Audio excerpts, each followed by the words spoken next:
आणि आता काही खास बातम्या सविस्तर। अयोध्येचा दौरा आणि त्यावरून सुरू झालेलं राजकारण थांबायचं नाव घेत नाहीये, कारण धर्माच्या नावाखाली पर्यटन सुरू असल्याची टीका खासदार संजय राऊत यांनी केली। तर रामाच्या आशीर्वादानं आम्हाला धनुष्यबाण मिळाला अशा शब्दात मुख्यमंत्री एकनाथ शिंदे यांनी प्रत्युत्तर दिलं।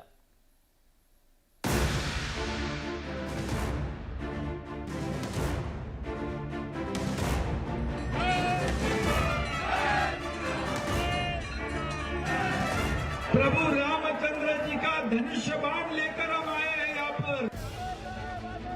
अयोध्या दौऱ्यामध्ये मुख्यमंत्री एकनाथ शिंदेंनी जोरदार शक्ती प्रदर्शन केलं। मंत्री, आमदार आणि कार्यकर्त्यांनी अयोध्या दौऱ्यात सहभाग घेतला। शिवसेना आणि भाजप एकजुटीनं अयोध्या दौऱ्यात सोबत असल्यानं ठाकरे गटाकडून टीका झाली नसती तरच नवल। राज्यात अवकाळी पाऊस आणि गारपिटीमुळे शेतकऱ्यांचं नुकसान झालंय। प्रशासन सुस्त आणि शासन अयोध्येत गेल्यानं शेतकऱ्यांना वाऱ्यावरती सोडण्यात आल्याचा आरोप राऊतांनी केला। गुवाहाटीला जाणाऱ्यांना त्यावेळी राम का आठवला नाही असा रोखठोक सवालही संजय राऊतांनी उपस्थित केला। याआधी राज्यातले भाजपचे नेते अयोध्येत गेले नव्हते असा मुद्दाही संजय राऊतांनी उपस्थित केलाय। हे सरकार हे धर्माच्या नावावर पर्यटनाला निघालाय, हे ढोंग आहे, हे ढोंग आहे। प्रभू श्रीरामाचा यांना आशीर्वाद अजिबात मिळणार नाही। संजय राऊतांनी टीकेचे बाण चालवल्यानंतर मुख्यमंत्री एकनाथ शिंदेंनी प्रत्युत्तर देताना वर्मी बसेल असाच बाण चालवला। प्रभु रामचंद्र जी को सब पता है, उन्हीं के आशीर्वाद से तो धनुष बाण भी मिला है पार्टी को। और हमारे जो किसान है, जो उनको सुख में उनके दुख में सभी लोगों की, जो महाराष्ट्र की जनता है उसके जीवन में बदलाव हो, सुख शांति समृद्धि आए, महाराष्ट्र सुजलाम सुफलाम हो जाए, महाराष्ट्र के ऊपर के सभी अरिष्ट संकट आपदा दूर हो जाए। अयोध्येतील राम सर्वांनाच आशीर्वाद देतोय। रामाचा आशीर्वाद सत्ताधाऱ्यांनाही आहे आणि विरोधकांनाही आहे। आता या आशीर्वादाचा वापर राज्याच्या विकासासाठी कोण चांगल्या प्रकारे करणार हे अधिक महत्त्वाचं आहे। Bureau report, news 18 Lokmat. राज्यामध्ये अवकाळी पाऊस आणि गारपिटीमुळे शेतकरी पुन्हा एकदा अडचणीत आलाय आणि याच मुद्द्यावरून विरोधकांनी मुख्यमंत्र्यांवर जोरदार तोफ डागले। तर विरोधकांच्या आरोपांना मुख्यमंत्री एकनाथ शिंदे यांनी थेट अयोध्येतून उत्तर दिलंय।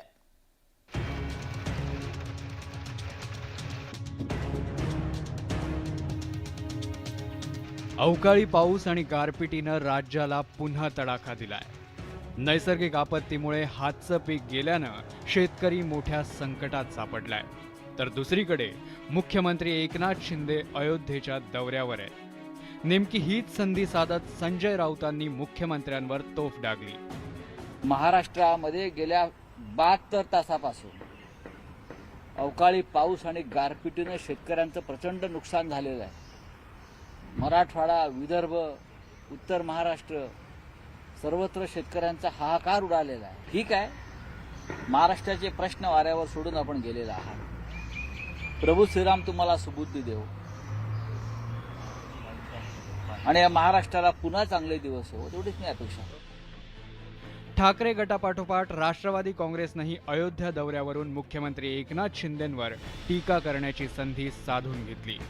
आम्ही पण देवदर्शनाला जातो, मात्र कोणाला सांगत बसत नाही असा टोला अजित पवारांनी लगावला। फूट पाडण्याचं काम कुणी करू नये असा सल्लाही पवारांनी दिलाय। वास्तविक मी किंवा मकरंदाबा किंवा इतर आमचे सहकारी अनेक ठिकाणी आम्ही दर्शनाला जातो, आम्ही कधी सांगत पण नाही। आता मी दर्शनाला चाललोय, आता मी गाडीत बसलोय, ज्याला दर्शनाला जायचंय त्याने आनंदाने जावं। आम्हाला आमच्या महापुरुषांनी, आमच्या वडीलधाऱ्यांनी, महाराष्ट्राने सगळ्यांचा आदर सन्मान ठेवायला शिकवलेला आहे। फक्त त्या जातीचा, धर्माचा, पंथाचा वापर माणसामध्ये फूट पाडण्यात, माणसामध्ये द्वेष निर्माण होण्यात कुणी करू नये। अयोध्या दौरा आणि अवकाळी पावसाच्या मुद्द्यावरून विरोधकांनी सकाळपासूनच रान उठवलं होतं। त्यामुळे मुख्यमंत्री एकनाथ शिंदेंनी दुपारी घेतलेल्या पत्रकार परिषदेत विरोधकांचा चांगलाच समाचार घेतला। राज्य सरकारचं कोणतंही काम थांबलं नसल्याचं त्यांनी स्पष्ट केलं। मैं सुबह 7 बजे से मेरे चीफ सेक्रेटरी से लेके विभाग के सभी सेक्रेटरी, सभी कलेक्टर जहाँ नुकसान हुआ है उनसे लगातार संपर्क बनाए रखा। मैं ऑफिस में बैठ के या घर में बैठ के आदेश देने वाला मुख्यमंत्री नहीं, मैं फील्ड पर उतर के काम करने वाला मुख्यमंत्री है। मुख्यमंत्री शिंदेंनी पंचनामे करण्याचे आदेश दिले, त्यामुळे आता प्रशासनानं लवकरात लवकर पंचनामे करून शेतकऱ्यांना मदत जाहीर करण्याची गरज आहे. आणि तसं झालं तर अयोध्येतील श्रीरामाचा आशीर्वाद खऱ्या अर्थानं मिळाला असंच म्हणता येईल. Bureau report, news 18 Lokmat. तिकडे अवकाळी पावसाच्या नंतर शासन आता बांधावर आलंय, मात्र प्रशासन अजूनही पंचनामे करण्यासाठी पोहोचलेलंच नाही. प्रशासनाच्या या असंवेदनशील कारभारावर जळगाव जिल्ह्यातले शेतकरी मात्र चांगलेच संतापलेत. नुकसान भरपाई मिळणार तरी कधी, असा प्रश्न शेतकऱ्यांनी उपस्थित केला.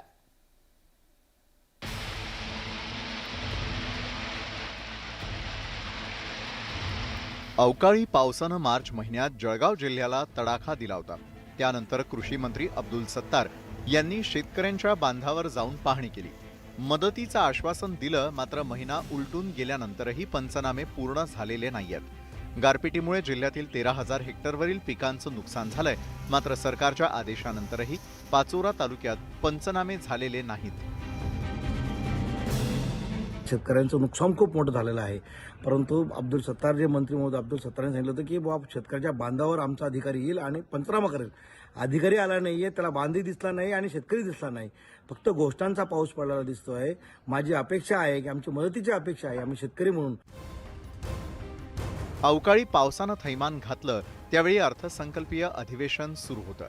विरोधकांनी सरकारला धारेवर धरलं होतं आणि त्यामुळे अब्दुल सत्तार तातडीनं नुकसानीची पाहणी करण्यासाठी पोहोचले होते.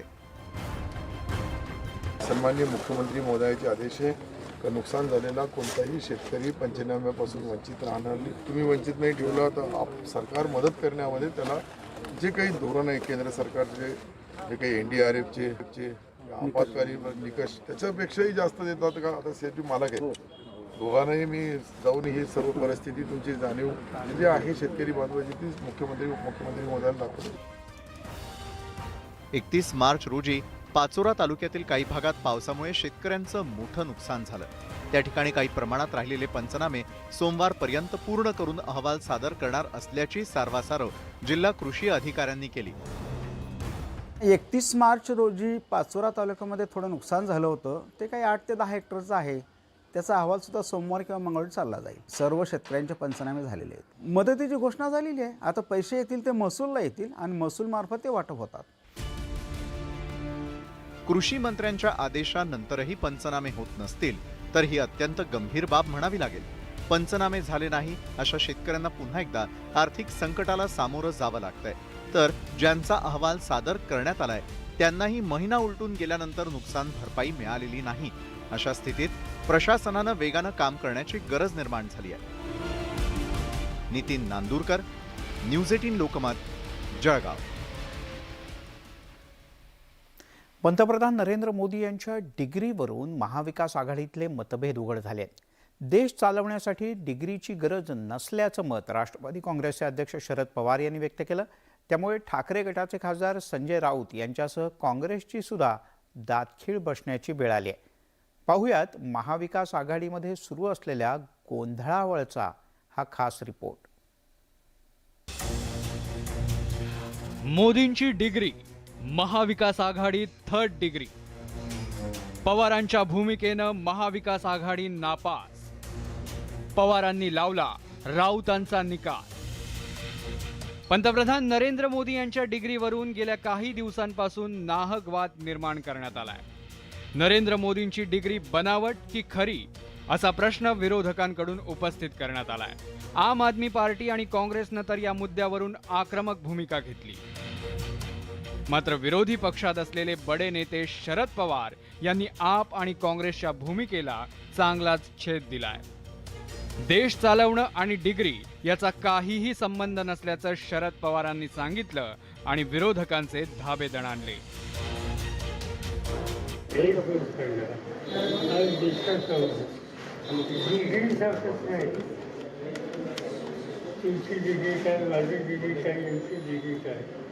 हे राष्ट्रीय विषय आहेत.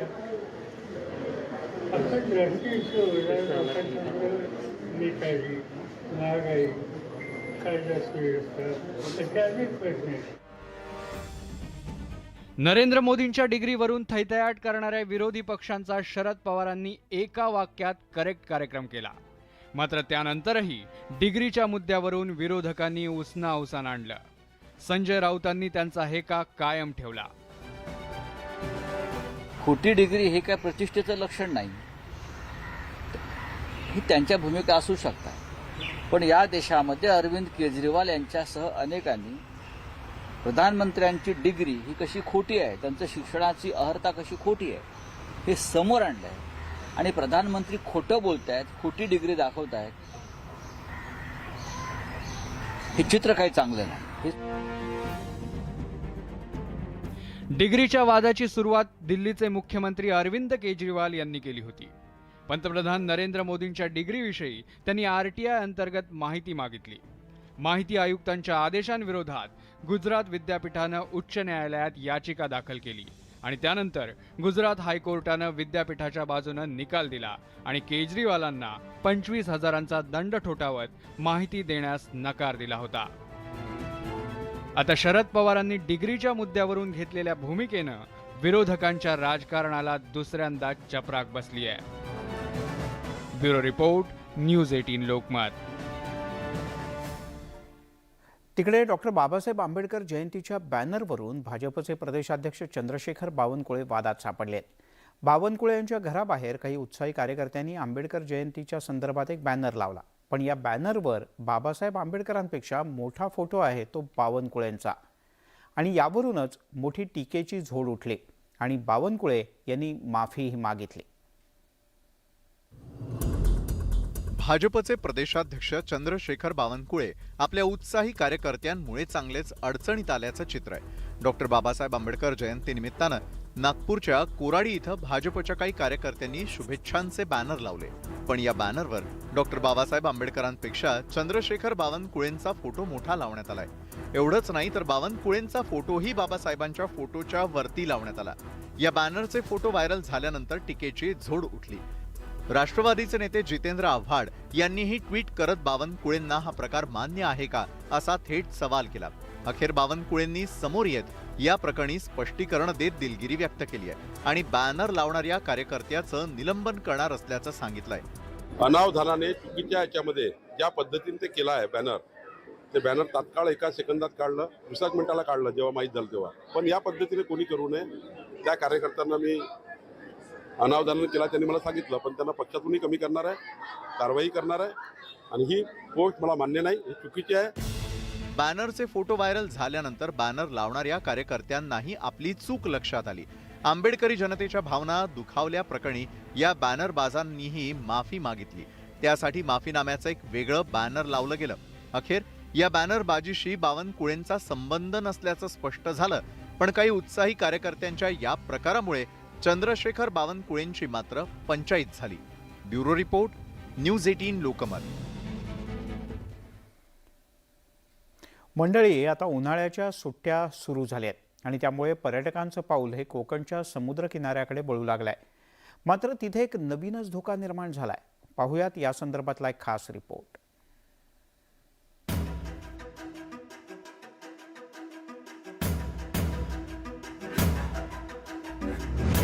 रत्नागिरी जिल्ह्यामधील मुरुड समुद्र किनाऱ्यावरती फिरताना जरा सावध राहा, कारण इथं कारचा धोका वाढलाय. समुद्र किनाऱ्यावरून या 2 कार भरधाव वेगानं जात आहेत. इतर पर्यटकांची पर्वा न करता किनाऱ्यावरील पाण्यातून कार चालवली जाते. समुद्राच्या पाण्यातूनही कार बिनधास्तपणे धावताना दिसतात. तर काळ्या रंगाची जीप ज्या पद्धतीनं फिरवली जाते त्यामुळे इतरांना धोका निर्माण होऊ शकतो आणि लाल कार तर थेट समुद्राच्या दिशेनं पुढे जाते. बेशिस्त वाहन चालकांमुळे इतर पर्यटकांच्या जीवाला नाहक धोका निर्माण झालाय. संबंधित जे हॉटेल व्यावसायिक आहेत किंवा ते पर्यटन व्यावसायिक आहेत त्यांनी सुद्धा आपल्या पर्यटकांना समुद्रावर गाड्या घेऊन जाऊ नका, समुद्रात गाडी घेऊन जाणं हे अत्यंत धोकादायक आहे अशा सूचना देणं किंबहुना बंदी घालणं, थोडंसं प्रेमाने कठोर वागणं हे गरजेचं आहे आणि सर्वांनीच तारतम्य बाळगून आपला आनंद हा पर्यटनाचा आहे तो द्विगुणित करावा. याच्यातून कुठलंही गालबोट हे पर्यटनाला लागू नये. बेशिस्त वाहन चालकांनी थेट समुद्र किनाऱ्यावरच कार पार्किंग केल्याचं पाहायला मिळतंय. अपघात झाला की स्थानिकांनाच पळत जावं लागतं. परंतु ही मंडळी जी अतिउत्साही पर्यटक असतात ती ऐकत नाही. परंतु होणार काय की यांच्या अशा वारंवार होणाऱ्या अपघातांमुळे वाळूवर गाडीलाच बंदी घातली जाईल आणि त्यामुळे मग महाराष्ट्रभरातून नव्हे तर देशभरातून जे पर्यटक येतात त्यांना समुद्राचा आनंद घेण्यासाठी गाडी दूरवर लांब कुठेतरी ठेवून समुद्रावर चालत जावं लागेल. प्रशासनानं बेशिस्त वाहन चालकांवर लगाम लावण्याची गरज निर्माण झाली आहे, कारण असल्या प्रकारांचा कोकणातल्या पर्यटनावरती विपरीत परिणाम होऊ शकतो. कोकणाच्या प्रतिमेला तडा जाऊ शकतो. परिणामी कोकणातील पर्यटन जपण्यासाठी प्रशासनानं कठोर पावलं उचलण्याची गरज निर्माण झाली आहे. शिवाजी गोरे, न्यूज 18 लोकमत, दापोली. त्यामुळे पर्यटनाला नक्की जा, पण वातावरण खराब होणार नाही याची पण काळजी घ्या. न्यूज 18 लोकमत विशेषमध्ये एक छोटासा ब्रेक नंतर काही विशेष.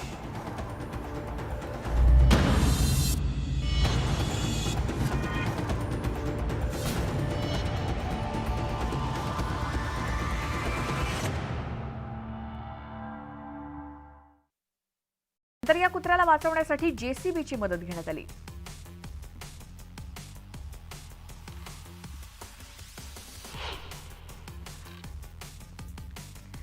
सोशल मीडियावरती लग्न मंडपातला हा व्हिडिओ व्हायरल होतोय. वधूवराला वरमाला घालत असताना स्टेजवरती केलेल्या डेकोरेशनला आग लागल्याचं लक्षात येतं आणि पाहून सगळेच घाबरतायत. त्याचवेळी नवरीचा भाऊ एखाद्या वीराप्रमाणे आग विझवताना दिसतोय आणि तीही त्याच्या ब्लेझरनं. वधूनं हा व्हिडिओ शेअर करून कॅप्शन सुद्धा लिहिलंय. ती म्हणते सोहळ्यातील प्रत्येक जण सुरक्षित आहे. धन्यवाद माझ्या भावा, या दृश्यानं तू लोकांची मनं जिंकलीयस. प्रत्येक मुलीच्या आयुष्यात असा भाऊ असायला हवा. तर नेटिझन्सनी सुद्धा त्यावरती कमेंट.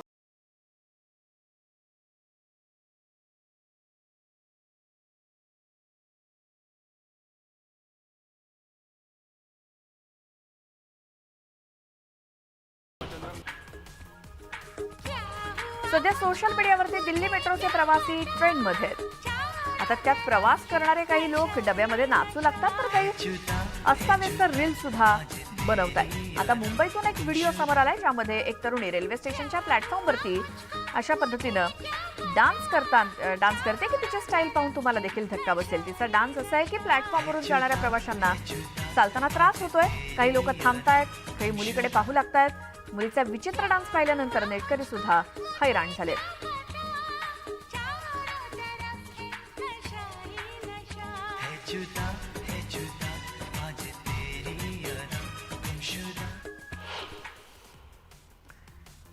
मुंबईतल्या एका प्ले स्कूलमधील 2 शिक्षकांवरती 25 चिमुकल्यांसोबत गैरवर्तन आणि मारहाण आणि कानशिलात मारल्याचा आरोप आहे. परिणामी त्यांच्या विरोधात FIR दाखल करण्यात आलाय. ही तक्रार 2 वर्षांच्या मुलाच्या वडिलांनी केली आहे. जिनल चेडा आणि भक्ती शहा या शिक्षकांवरती बाल न्याय कायदा 2000च्या कलम 23 अंतर्गत गुन्हा दाखल करण्यात आलाय. कांदिवली पश्चिम इथल्या स्वामी विवेकानंद रोड इथल्या एका प्ले स्कूलच्या 2 शिक्षकांवरती ही कारवाई करण्यात आली आहे. लहान मुलांमध्ये आवाजाची भीती वाटणं आणि सारखं घाबरणं हे बदल लक्षात आल्यानंतर त्यांनी मुलांवरती अधिक लक्ष ठेवलं. तक्रारदार कौशल दिनेश जवेरी हे आपल्या मुलासह इतर मुलांसोबतही या शिक्षकांनी गैरवर्तन केल्याचा आरोप करतायत. ऑक्टोबरमध्ये मुलाला प्रीस्कूलमध्ये दाखल केलं होतं आणि डिसेंबरपासून मुलाच्या वर्तणुकीतील किरकोळ बदल व्हायला सुरुवात झाला. जसं की घरात कुणी हसलं तरी आवाज ऐकून घाबरणं. पालकांनी CCTVचं रेकॉर्डिंग मागितल्यानंतर हा प्रकार उघडकीस आला.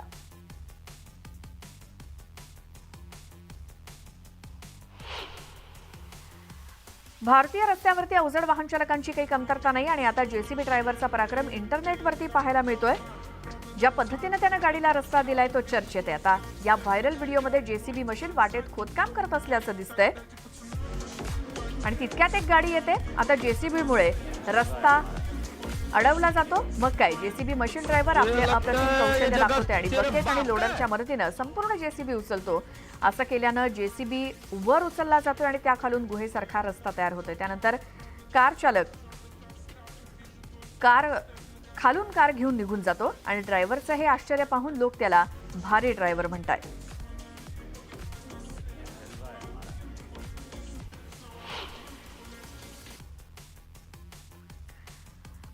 आता मानवाच्या शरीरामध्ये अनेक बदल होत असल्याचं आपण पाहतो. त्याचसोबत त्याच्या आयुष्यात अनेक बदल झाल्याची उदाहरणं सुद्धा आपण ऐकत असतो. काही वेळेला अशी परिस्थिती निर्माण होते की त्याची चर्चा व्हायला सुरुवात होते. एका महिलेचा व्हिडिओ सध्या सोशल मीडियावरती अधिक व्हायरल झाला आणि त्या महिलेला 25 सेंटीमीटर दाढी आणि जाड मिशा आहे. ही महिला अमेरिकेतील रहिवासी आहे. तिथल्या ओक्लाहोमा शहरामध्ये तिचं वास्तव्य आहे आणि विवियन व्हीलर हिचं वय 74 आहे आणि ही महिला 3 मुलांची आई आहे.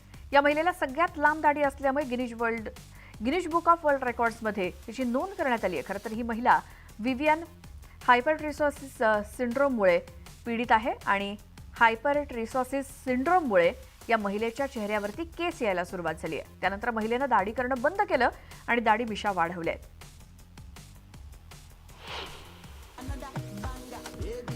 आता या गाण्यावरती लाखो लोक व्हिडिओ बनवत आहेत, पण एक व्हिडिओ पाहून तुम्हाला आश्चर्य वाटेल, कारण भारतामध्ये पंडितजी मंत्रोच्चार करताना दिसतात, पण यावेळी त्यांनी या ट्रेंडमध्ये सामील होऊन कुणालाही अपेक्षित नसलेलं कृत्य केलंय. लोकप्रिय गायिका रेमाने गायलेलं काम डाऊन हे गाणं सध्या इंस्टाग्रामवरती चांगलंच लोकप्रिय होत आहे. पंडितजी एका मंदिराबाहेर उभं राहून डान्स करताना दिसत आहेत आणि आजूबाजूचे लोक त्यांना पाहून खूप आश्चर्यचकित झालेत. पंडितजींनी पारंपरिक ड्रेस परिधान केलाय आणि हा व्हिडिओ इंस्टाग्रामवरती कलियुग नावाच्या पेजनं शेअर केला जातोय.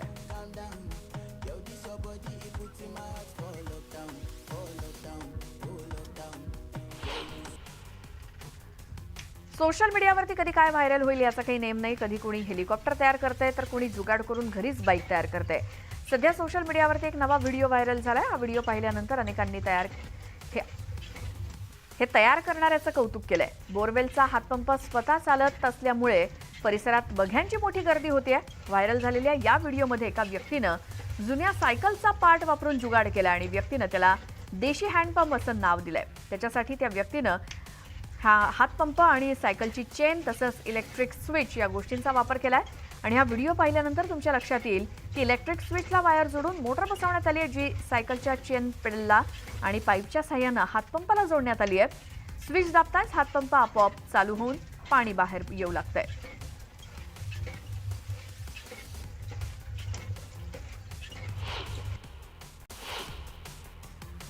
सोशल मीडियावरती एका महिलेचा एक व्हिडिओ व्हायरल होतोय. ही महिला वधूच्या वेशभूषेत आहे. पोलिसांसमोर जोरजोरात ही महिला दो शादी करेंगे दो शादी असं जोरजोरात ओरडताना दिसते. ही घटना उत्तर प्रदेशातल्या हमीरपूर जिल्ह्यातली आहे, जिथे एक विवाहित महिला तिच्या प्रियकरासह लग्नाचा अर्ज घेऊन सीओ कार्यालयामध्ये पोहोचली आणि गोंधळ घालायला लागली. काजल असं या महिलेचं नाव असून तिने दावा केलाय की तिचं लग्न 18 फेब्रुवारी 2022ला बसेला गावातील अनिल शर्मासोबत झालं होतं. मात्र तिला तिचा प्रियकर गुड्डू सोबत लग्न करायचं होतं. हा व्हिडिओ इंटरनेटवरती चर्चेत आलाय. काही नेटकरी या महिलेला खऱ्या आयुष्यातली मोंजलिका म्हणतायत.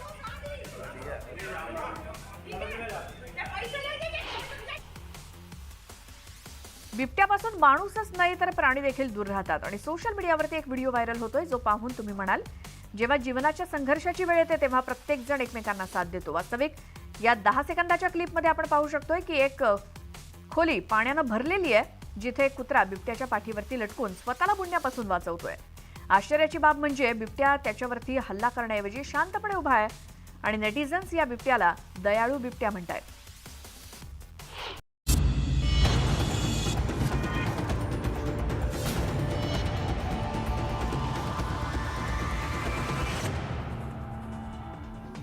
आपण पाहताय न्यूज 18 लोकमत विशेष. काही खास बातम्यांचा घ्यायचा आढावा, पण त्याआधी headlines. Headlines. Prayojak. Sofa Factory. The complete living solutions under one roof.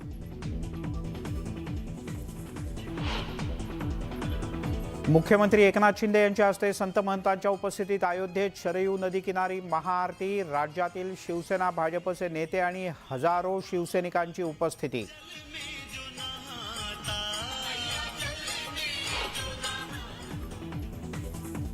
Ram मंदिर निर्माणाबद्दल मोदींनी केलेल्या घोषणेची काही लोकांनी खिल्ली उडवली. मात्र मोदींनी मंदिर बनवून दाखवलं. एकनाथ शिंदे यांचा उद्धव ठाकरेंना टोला.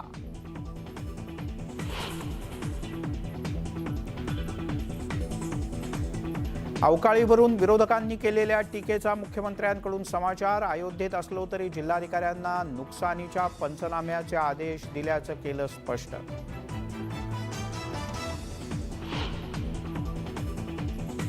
रामराज्याची संकल्पना राबवायची असेल तर रामाचं दर्शन घेणं गरजेचं. अयोध्या दौऱ्यावर असलेल्या उपमुख्यमंत्री देवेंद्र फडणवीस यांचं वक्तव्य.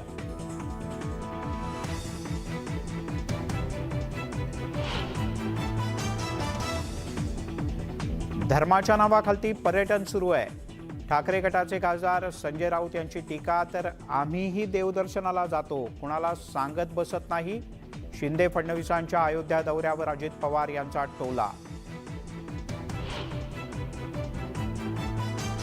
शिवसेनेमध्ये येण्यासाठी वैभव नाईक यांच्या शिंदेंकडे विनवण्या सुरू. नारायण राणे यांचा वैभव नाईकांवर निशाणा.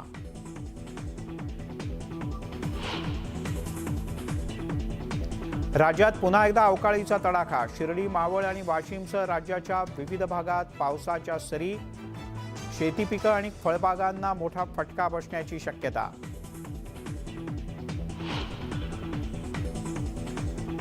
आणि पुणे शहरासह जिल्ह्याच्या अनेक भागात पावसाच्या अचानक सरी. अचानक आलेल्या पावसानं नागरिकांची तारांबळ. पुण्यात काही ठिकाणी पाणीच पाणी.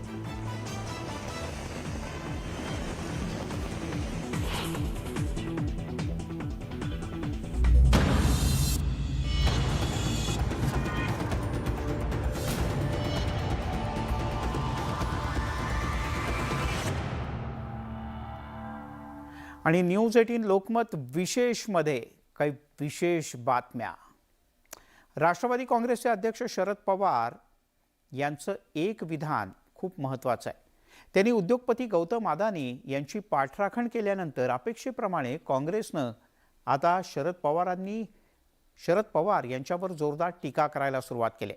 पण मंडळी, काँग्रेसच्या नेत्या अलका लांबा यांनी एक ट्विट करत शरद पवार यांच्यावर जो निशाणा साधलाय त्यावर आता मोठी चर्चा होते. या ट्विटचा आधार घेत देवेंद्र फडणवीस यांनी महाविकास आघाडी आणि राष्ट्रवादीला चिमटे काढायला सुरुवात केली आहे. पवारांचे गांधींना चिमटे, काँग्रेसचे फटके. काँग्रेस नेत्या अलका लांबांचा ट्विटरवरून हल्ला. काँग्रेसच्या ट्विटवरून फडणवीसांनी डिवचलं. त्यांच्या ट्विटनं अंगाला भोकं पडणार नाही. अजित पवारांचा फडणवीसांवर पलटवा. काँग्रेसच्या नेत्या अलका लांबा यांनी शनिवारी केलेलं हे ट्विट शरद पवारांना प्रत्युत्तर आहे. शरद पवारांनी हिंडनबर्ग अहवालावरून उद्योगपती गौतम अदानींची पाठराखण करत या प्रकरणी जेपीसीची गरज नसल्याची भूमिका घेतली. एवढंच नाही तर गौतम अदानींना टार्गेट केल्याचं म्हणत पवारांनी काँग्रेस नेते राहुल गांधींचेही कान टोचले आहेत. पण तसं मला हिंदवी कोण हे माहिती. त्यांचा डिफॉल्ट वर्तमानपत्रात व्यवस्था. एक कंपनी परदेशातली, ती या देशातल्या परिस्थितीच्या संबंधीची काही भूमिका घेतली. त्याच्यावर किती आपण लक्ष केंद्रित करायचं याचा विचार केला पाहिजे. खरं तर काँग्रेस गौतम अदानी प्रकरणात मोदींविरोधात आक्रमक झालेली असतानाच पवारांनी काँग्रेसच्या विरोधात भूमिका घेतली. त्यामुळे शरद पवारांच्या या भूमिकेवर काँग्रेस नेत्या अलका लांबांनी एक ट्विट करत जोरदार निशाणा साधला. काँग्रेसच्या याच ट्विटचा आधार घेत देवेंद्र फडणवीसांनीही राष्ट्रवादीसह महाविकास आघाडीला चिमटे काढले आहेत. राजकारण येईल आणि जाईल, पण काँग्रेसच्या एका नेत्यानं त्यांच्या 35 वर्षांच्या दीर्घकालीन सहयोगी आणि भारतातील सर्वात ज्येष्ठ नेत्यांपैकी एक, तसंच महाराष्ट्राचे 4 वेळा मुख्यमंत्री असलेल्यांवर केलेले हे ट्विट भयावह आहे. राहुल गांधी भारताची राजकीय संस्कृती बिघडवत आहेत. माझं ट्विट जर तुम्ही वाचलं, मी एवढंच म्हटलं आहे की 35 वर्ष पवार साहेब हे काँग्रेससोबत आहे आणि ज्या खालच्या स्तरावर काँग्रेसच्या नेत्यांनी त्यांचा उल्लेख केलेला आहे, ज्या प्रकारे त्यांची संभावना केली आहे, ते योग्य नाही, एवढंच मी सांगितलं. राज्यातील काँग्रेसचे नेते उघडपणे पवारांवर टीका करत नसले तरी दिल्लीतल्या नेत्यांनी थेटपणे शरद पवारांवर निशाणा साधायला सुरुवात केली आहे. त्यामुळे राष्ट्रवादीची अडचण झाली आहे. त्यात सत्ताधाऱ्यांनीही चिमटे काढायला सुरुवात केल्यानं अजित पवारांनी यावर जोरदार प्रत्युत्तर दिलं. हे ट्विटरमध्ये तुम्ही सगळं घेऊन ह्यांनी ह्याच्यावर विचार सांगला, कुणी आमच्यावर निशाणा साधला म्हणजे आमच्या अंगाला भोकं पडत नाही. आम्ही काय प्रत्येकाने ट्विट केले त्यांना प्रश्नाला उत्तर द्यायला बांधील नाही. आम्हाला तेवढंच काम नाही. एकंदरीतच शरद पवारांनी उद्योगपती गौतम अदानींची पाठराखण केल्यानं त्यावरून महाविकास आघाडीत धुसफूस सुरू झाली आहे. त्यामुळे या प्रकरणावरून महाविकास आघाडीची वज्रमूठ ढिली पडणार का? की तिन्ही पक्षातील नेते यावर काही तोडगा काढण्यात यशस्वी होणार हे पाहणं महत्त्वाचं ठरेल. Bureau report, news 18 Lokmat. पाहुयात पुढे काय काय होतं ते. इकडे राज्यामध्ये अवकाळी पाऊस आणि गारपिटीच्यामुळे शेतकरी पुन्हा एकदा अडचणीत आलाय आणि याच मुद्द्यावरून विरोधकांनी अयोध्येच्या दौऱ्यावर गेलेल्या मुख्यमंत्र्यांवर जोरदार तोफ डागले. तर विरोधकांच्या आरोपांना मुख्यमंत्री एकनाथ शिंदे यांनी अयोध्येतून तेवढं जोरदार उत्तर दिलंय.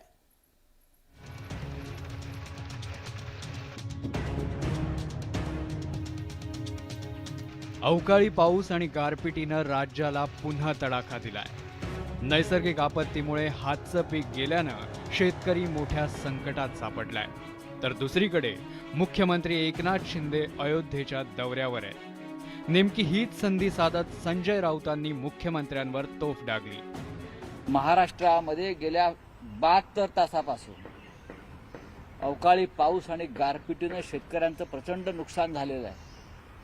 मराठवाडा, विदर्भ, उत्तर महाराष्ट्र सर्वत्र शेतकऱ्यांचा हाहाकार उडालेला आहे. ठीक आहे, महाराष्ट्राचे प्रश्न वाऱ्यावर सोडून आपण गेलेला आहात. प्रभू श्रीराम तुम्हाला सुबुद्धी देव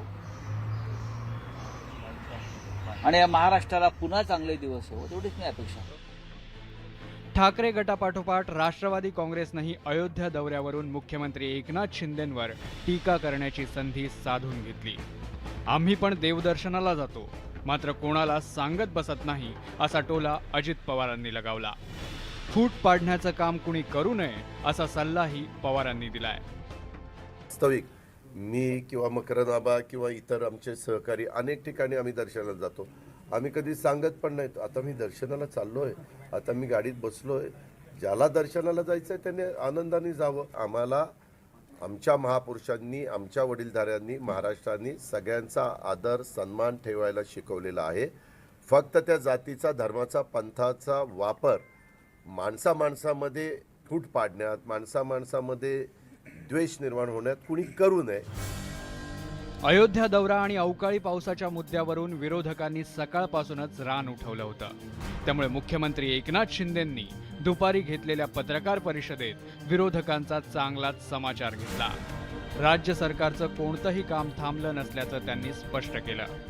मैं सुबह 7 बजे से मेरे चीफ सेक्रेटरी से लेके विभाग के सभी सेक्रेटरी, सभी कलेक्टर जहाँ जहाँ नुकसान हुआ है उनसे लगातार संपर्क बनाए रखा. मैं ऑफिस में बैठ के या घर में बैठ के आदेश देने वाला मुख्यमंत्री नहीं, मैं फील्ड पर उतर के काम करने वाला मुख्यमंत्री है. मुख्यमंत्री शिंदेंनी पंचनामे करण्याचे आदेश दिले.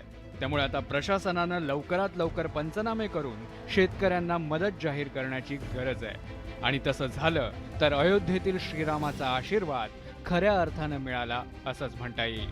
Bureau report, news 18 Lokmat. प्रत्येकाला श्रीरामाचा आशीर्वाद हवाय, पण प्रसाद हवाय तो वेगळ्या स्वरूपात. असो, तिकडे कांदा उत्पादक शेतकऱ्यांना दिलासा मिळावा यासाठी राज्य सरकारनं अनुदान तर जाहीर केलं, मात्र सरकारी अनुदानापासून 70% शेतकरी वंचित राहण्याचा धोका निर्माण झालाय. नेमकं काय कारण आहे, पाहूयात एक खास रिपोर्ट.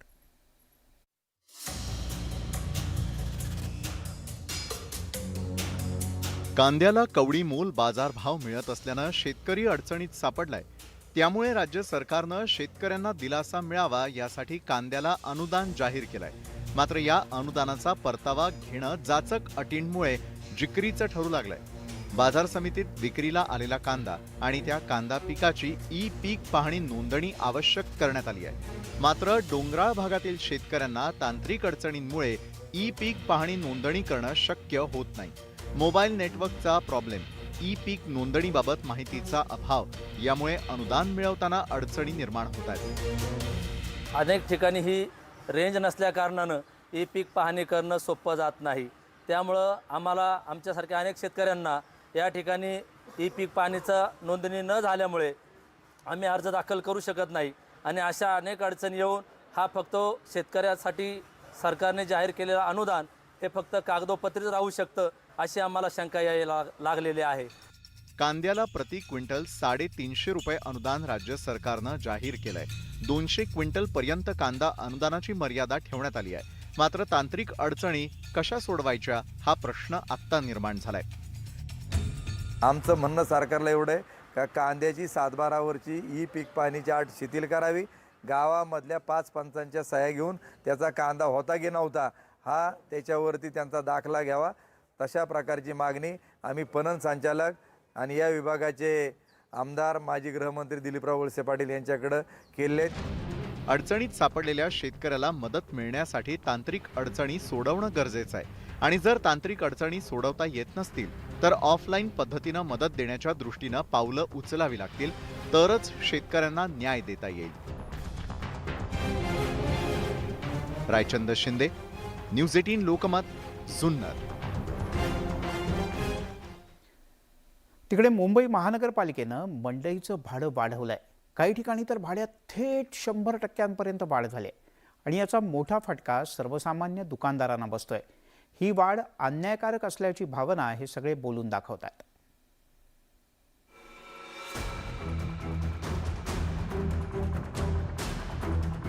हा आहे मुंबईतला गांधी मार्केट परिसर. गांधी मार्केट ही मुंबई महापालिकेची मंडई. इथले हे सर्व 288 दुकानदार हे मुंबई महापालिकेचे भाडेकरू आहेत. मुंबई महापालिकेनं काही दिवसांपूर्वी या दुकानदारांना भाडेवाढीची नोटीस बजावलेली होती, पण ती भाडेवाढ इतक्या मोठ्या प्रमाणावर असेल असं त्यांना वाटलं नव्हतं. आता महापालिकेनं स्क्वेअर फुटानुसार भाडं आकारायला सुरुवात केली आहे. त्या जीएसटी आकारला जात असल्यानं दुकानदारांचं कंबरडं मोडलंय. लास्ट ईयर हमने रेंट दिया था, मार्च में दिया था, मार्च 2022 में दिया था. अभी हमारा ड्यू होता था मार्च 2023 में. तो अभी हम लोग भरने गए तो हमें जानकारी मिली कि हमारा रेंट बहुत बढ़ गया. रेंट भी ऐसा बढ़ा है कि कोई 200% हो गया, कोई 300% हो गया. इन्होंने टोटल स्क्वायर फुट वाइज कर दिया. ऐसा नहीं होना चाहिए और कोई भी कानून ऐसा नहीं है कि आप अचानक लेटर दे दो हमने रेंट इतना कर दिया. रेंट इतना बढ़ा रहे हैं. एक रेट की मार्केट होने के पर इनको फैसिलिटी भी देनी चाहिए. टॉयलेट्स हम लोग खुद चलाते हैं, सिक्योरिटी हम लोग खुद अरेंज कर रहे हैं. बीएमसी की तरफ से हमारे को कुछ भी नहीं मिलता. या मार्केटमधले दुकानदार हे सर्व मध्यमवर्गीय गटात मोडणारे आहेत. या सर्वच दुकानांना कोरोना काळामध्ये मोठा फटका सहन करावा लागलाय. आता कुठे आर्थिक गाडी रुळावर येतेय, त्यात महापालिकेनं भाडेवाढीचा बडगा उगारलाय.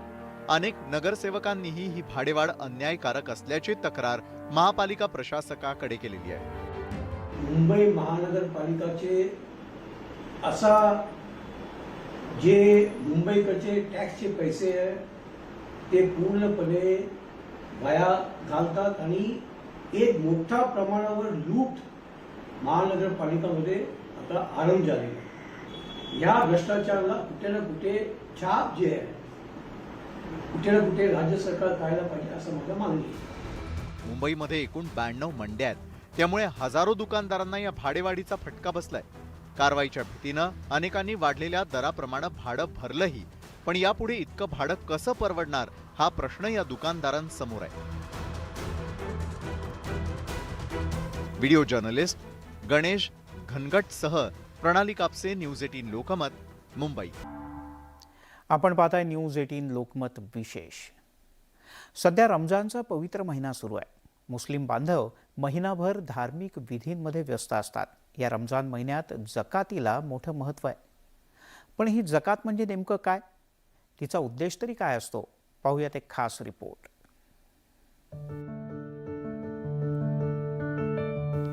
रमजान हा मुस्लिम बांधवांचा पवित्र महिना.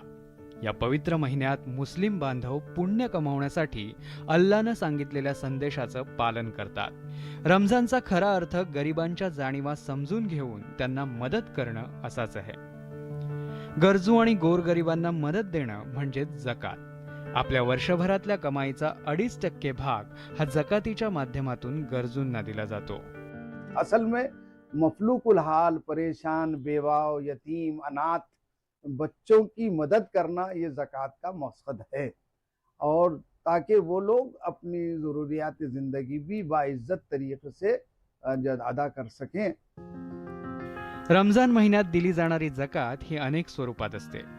अनेक जण अन्नधान्याच्या स्वरूपात जकात देणं पसंत करतात. ही जकात एकत्रितपणे गोळा करून ती गरिबांमध्ये वितरित केली जाते. सगळ्याच धर्मांमध्ये दान सर्वश्रेष्ठ मानलं जातं. मुस्लिम समाजातही दान म्हणजे हर ऐसा आदमी जिसके पास अपने खुद के सारी चीज़ों के बाद जो आगे ज़्यादा बच गया उस पर 2.5% ज़कात होती, वो गरीबों का ख्याल रखने के लिए। तो पहले अपने रिश्तेदारों को, अपने इर्द गिर्द, कि अपन खुद खा रहे हो तो अपना पड़ोसी भूखा न रहे, इस पस मंज़र में, और इसीलिए ये पूरा सिस्टम है। हम ज़कात देंगे तो जाहिर सी बात है कि जो हमारे आस पड़ोस के या रिश्तेदार जो भी गरीब लोग रहते हैं उनको ज़कात दी जाती है। तो हमारे घर में तो पहले से देते हुए आ रहे हैं ज़कात, और मुझे बहुत अच्छा लगता है कि जब हम कोई गरीब की या फिर मुस्तहिक जो भी लोग हैं उनकी मदद करें। मुस्लिम समाजातही दान म्हणजेच जकातीचं मोठं महत्त्व आहे. त्यातही रमजानच्या पवित्र महिन्यात दान आणि जकात केल्यानं पुण्य मिळतं अशी भावना मुस्लिम समाजात आहे. त्यातूनच गरिबांबद्दलची सहानुभूती आणि मदतीची भावना तरुण पिढीत निर्माण होते आहे. सिद्धार्थ गोदाम, न्यूज 18 लोकमत, छत्रपती संभाजीनगर. यासोबतच या बुलेटिनमध्ये इथेच थांबूया. ताज्या बातम्यांचा ओघ न्यूज 18 लोकमतवर सुरूच राहील. थोड्याच वेळात माझा सहकारी विशाल घेऊन येतोय प्राईम टाईम.